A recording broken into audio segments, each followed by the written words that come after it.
শীতের ঘন কুয়াশাকে কাজে লাগিয়ে বাংলাদেশ থেকে ভারতে অনুপ্রবেশের চেষ্টা।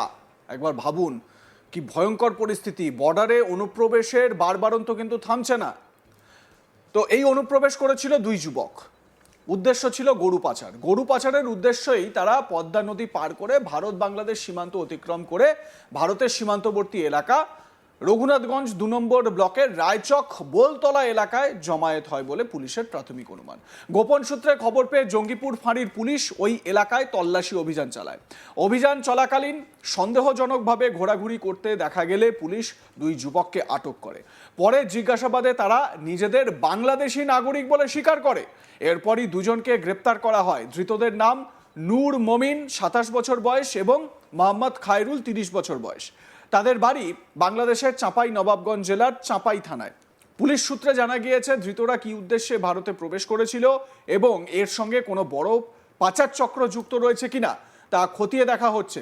গরু পাচার ছাড়াও অন্য কোনো বেআইনি কার্যকলাপে তারা জড়িত ছিল কিনা সে বিষয়েও তদন্ত শুরু করেছে জঙ্গিপুর ফাঁড়ির পুলিশ। যাদেরকে গ্রেপ্তার করা হয়েছে তাদের ছবিগুলো একবার দেখে নিন ভালো করে, দেখাচ্ছি ফুল স্ক্রিনে।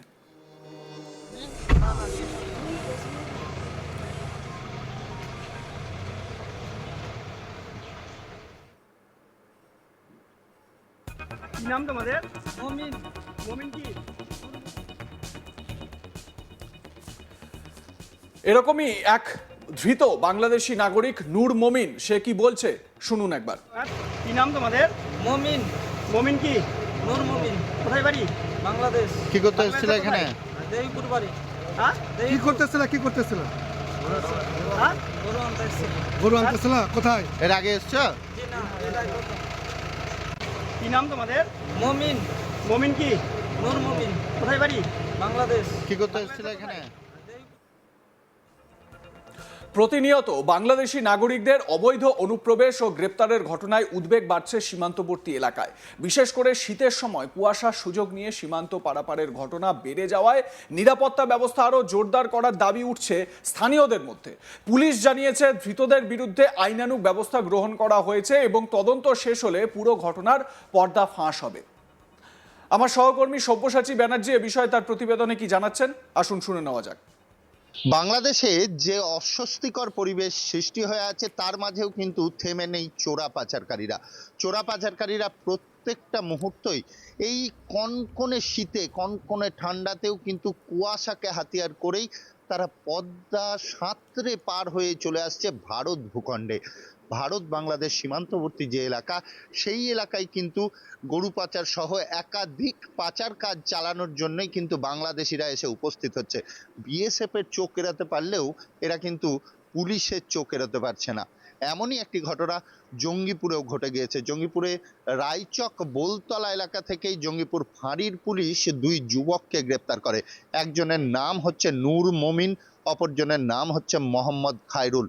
দুজনেরই ২৭ এবং ৩০ বছর বয়স। দুই যুবকই পাচারের উদ্দেশ্যেই তারা পদ্মা সাঁতরে পার করে এবং বিএসএফ এর চোখে ফাঁকি দিয়েই কিন্তু এই রায়চক বোলতলা এলাকাতেই এরা পৌঁছে যায় এবং পুলিশের কাছে যখন খবর আসে পুলিশ সেই এলাকায় তল্লাশি চালাতেই দুই যুবককে অসংলগ্ন অবস্থায় তাদেরকে ঘুরে বেড়াতে দেখে এবং তাদের চোখ মুখ দেখেই পুলিশের কিন্তু সন্দেহ হয়। তখনই পুলিশ তাদেরকে যখন জিজ্ঞাসাবাদ করে তখন প্রথমে তারা স্বীকার করতে চায়নি, তারা এ দেশের বাসিন্দা বলেই তাদের পরিচয় দেয়, কিন্তু পরবর্তীতে যখন কড়া জিজ্ঞাসাবাদ চলে তখন কিন্তু তারা স্বীকার করতে বাধ্য হয়।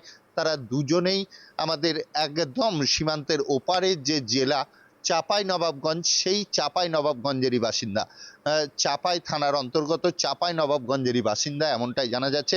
দুই যুবকই কি উদ্দেশ্যে এসেছিল এবং এর পেছনে কারা আছে, কাদের সাথে তারা এই এলাকায় এসে কথা বলতো, সমস্ত বিষয়ে তদন্ত করে দেখছে পুলিশ। তবে দুই যুবককেই তোলা হয়েছে জঙ্গিপুর মহকুমা আদালতে। বাংলাদেশিদের আসার কারণটা কি এবং প্রতিনিয়ত তারা কিভাবে বিএসএফ এর চোখে ফাঁকি দিয়ে চলে আসছে সেই বিষয়গুলোও কিন্তু তদন্ত করে দেখছে পুলিশ। এবং বাসিন্দাদের মধ্যেও একটা আতঙ্কর সৃষ্টি হচ্ছে যে প্রত্যেকটা মুহূর্তে এই বাংলাদেশি যুবকরা অনুপ্রবেশ করছে কিভাবে, যেখানে প্রতিনিয়তই বিএসএফ এর একটি টহলদারি চলে এবং বিশেষভাবে মুর্শিদাবাদ এবং জঙ্গিপুর পুলিশেরও কিন্তু এই সীমান্তবর্তী এলাকাগুলিতে বিশেষ টহলদারি চলছে এই মুহূর্তে। কারণ একটাই যে এই ঘন কুয়াশা যখন পড়ে, এই ঘন কুয়াশাকেই কিন্তু তারা হাতিয়ার করেই এই পাচারের কাজ করতে থাকে। আর এগুলি যাতে কোনোভাবে না করতে পারে সেই কারণেই প্রতিনিয়ত কিন্তু সেই সকল এলাকায়, যে সকল সীমান্তবর্তী এলাকা মুর্শিদাবাদের, সেই সীমান্তবর্তী এলাকায় বিএসএফ এর পাশাপাশি কিন্তু পুলিশি টহলদারিও চলছে। আর সেই কারণেই এই নূর মমিন এবং মোহাম্মদ খায়রুলকে গ্রেপ্তার করতে সক্ষম হয়েছে পুলিশ। পুলিশি জেরায় তারা জানায় যে তারা দুজন পাচারের উদ্দেশ্যেই এসেছিল এবং তারা চাঁপাই নবাবগঞ্জের বাসিন্দা। দুই বাংলাদেশি যুবকের আসার পেছনে আর কি কারণ থাকতে পারে, এরা কোন এলাকা দিয়ে ঢুকেছে, সমস্ত বিষয় কিন্তু দেখা হচ্ছে যে কোন এলাকা এত সড়গড় যে বিএসএফ এর ঘেরাটোপো পার করে ফেলছে এরা কিভাবে এখানে ঢুকতে পারছে, সমস্ত বিষয় কিন্তু তদন্ত করে দেখছে পুলিশ। তবে এখনো পর্যন্ত যেটা জানা যাচ্ছে যে এরা পদ্মা থেকে সাঁতরে পার হয়, বাংলাদেশের চাঁপাইনবাবগঞ্জ জেলা থেকেই তারা সাঁতরে পদ্মা পার হয়ে প্রথমে চর এলাকায় আসে এবং চর এলাকা থেকেই তারা কিন্তু ভারত বাংলাদেশ সীমান্তবর্তী যে এলাকা রায়চক বোলতলা সেই এলাকাতেই ঢুকে পড়ে। এবং পুলিশ যখন জানতে পারে যে এই এলাকায় দুটি বাংলাদেশি ঘোরাফেরা করছে, তখনই পুলিশ সেই এলাকার পুরোপুরি তল্লাশি চালাতে থাকে এবং তল্লাশি চালাতে এই দুই যুবককে গ্রেপ্তার করে। এখন দেখার যে এরা কার সাথে দেখা করার উদ্দেশ্যে এসেছিল, এর পেছনে কি র্যাকেট আছে, কারা কারা সমর্থন করছে, সমস্ত বিষয় তদন্ত করে দেখছে জঙ্গিপুর ফাঁড়ির পুলিশ। প্রতিনিয়ত যেভাবে বাংলাদেশে অনুপ্রবেশ ঘটছে সেটি বিএসএফ এর চোখ এড়াতে সক্ষম হচ্ছে এই কারণে যে আমাদের যে বিস্তীর্ণ বর্ডার সীমান্তবর্তী যে এলাকা, সেই এলাকায় কিন্তু ফেন্সিং নেই, জলপথ এবং স্থলপথে কোনো রকম ফেন্সিং নেই, কাঁটা তারের বেড়া নেই। আর সেই কারণের জন্যই তারা এই সুযোগ নিতে পারছে। চর বাজিতপুর, পিরোজপুর যে চরগুলি আছে সেই এলাকাতেও কিন্তু বাংলাদেশেরও কিছু গ্রাম অবস্থিত আছে, সেখানেই তারা আশ্রয় নিচ্ছে এবং সেখান থেকেই যখনই ঘন কুয়াশা তারা দেখতে পাচ্ছে তখনই কিন্তু তারা অনুপ্রবেশ করে ফেলছে একদম ভারতের বেশ কিছু গ্রামে। তবে এর পেছনে কারা মদদ দিচ্ছে, কারা এর পেছনে আছে, এদের আসার উদ্দেশ্য কি, কোনো আলাদা অসৎ উদ্দেশ্য কিছু আছে কিনা, সমস্ত বিষয় তদন্ত করে দেখা হচ্ছে।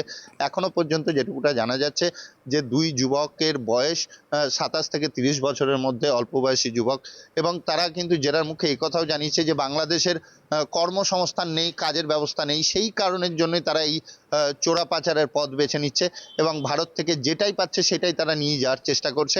কিন্তু বিএসএফ এর চোখ এড়িয়ে ঢুকে পড়তে পারলেও কিন্তু পুলিশের চোখ এড়োতে পারছে না, কারণ প্রতিনিয়তই পুলিশ কিন্তু এই সকল এলাকাতে কড়া নজরদারি চালাচ্ছে। আর সেই কারণেই এই নূর মমিন এবং মোহাম্মদ খায়রুল গ্রেপ্তার হয়েছে পুলিশের হাতে।